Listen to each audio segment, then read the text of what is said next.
చిరుద్యోగిపై DCCB bank సిబ్బంది తమ ప్రతాపం చూపించారు. ముద్రా లోను ఈఎంఐ చెల్లించడంలో ఆలస్యమైందని గొర్రెలను తీసుకువెళ్లారు. ఈ ఘటన ఖమ్మం జిల్లా కూసుమంచిలో జరిగింది.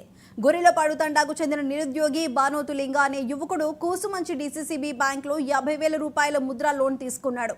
అయితే కుటుంబ సభ్యులు అనారోగ్యానికి గురవడంతో ఈఎంఐ చెల్లించడంలో ఆలస్యమైంది. దీంతో బ్యాంకు సిబ్బంది బాధితుడి ఇంట్లోని 3 గొర్రెలను ఆటోలో తీసుకుని వెళ్లిపోయారు. ఈఎంఐ కట్టడానికి కొంత సమయం ఇవ్వాలని బతిమిలాడిన సిబ్బంది వినలేదు. చివరకు బాధితుడు ఊరి పెద్దలతో వెళ్లి 10,000 రూపాయలు చెల్లించి గొర్రెలను వెనక్కి తెచ్చుకున్నాడు. కాగా తన పరువుకు భంగం కలిగించిన బ్యాంకు మేనేజర్పై చట్టరీత్యా చర్యలు తీసుకోవాలని బాధితుడు బానోతులింగ డిమాండ్ చేశారు.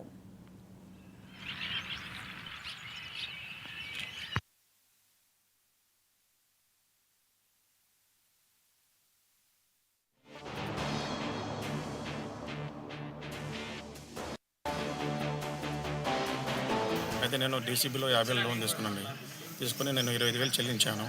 ఒక 6 మంత్ బ్యాక్ నుండి మా మదర్కి కొంచెం పెరాలసిస్ రావడం వల్ల డబ్బులు వెనక ముందు అయిపోయాయి.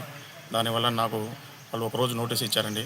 ఇచ్చిన తర్వాత మా డాడీకి ఫోన్ చేసి చెప్పిన తర్వాత మా డాడీ అతను చదువులేదు కాబట్టి అతనేం చెప్పిండు, సోమవారాన్ని డబ్బులు కడతాను అన్నాడు. కానీ ఆ రోజు రంజాన్ సెలవు, మనకు ఏ రూపంలో కూడా డబ్బులు రావు. ఆ రోజు ఆ విషయం మా డాడీకి తెలియదు.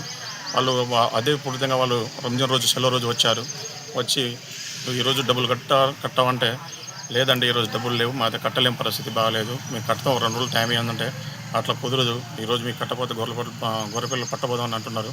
ఆల్రెడీ 3 గొర్రెపదులు గుంజుకొని వాళ్ళు జీబెక్కిస్తున్నారు. ఆ తరుణంలో మా ఒక 3 బాబాయిలు వచ్చి ఆ పిల్లోడు ఈరోజు మందు దాగి సరైన పరిస్థితుల్లో ఉండు, ఏమైనా ఉంటే ఒక 2 days వాళ్ళకి టైం ఇవ్వండి, మేము కట్టిస్తామని వాళ్ళు చెప్పినా కూడా వాళ్ళ మాట ఏం లేదు. నేను కూడా నాకు స్నేహితులను కూడా వాళ్ళకి ఫోన్ చేశాను, ఎవరు నాకు ఆదుకోలేదు.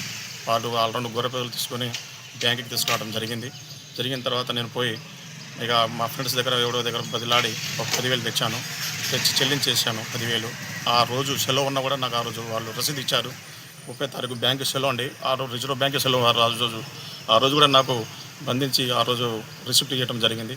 ఇచ్చిన తర్వాత మిగతా ఒక 10,000 ఉంటుందమ్మా, ఆ 10,000 నువ్వు 7వ తారీఖు కట్టాలి, మళ్ళీ ఈ నెల లాస్ట్కి క్లోజ్ చేసేయాలి, ఇంకా నీకు 6 నెలలు టైం ఉన్నా 6 నెలల ముందే క్లోజ్ చేయాలి, చేయకుంటే మాత్రం నీకు నెక్స్ట్ అదే ప్రిజర్వేషన్ జరుగుతుందని బంధించి సంతకం పెట్టించుకోవడం జరిగింది.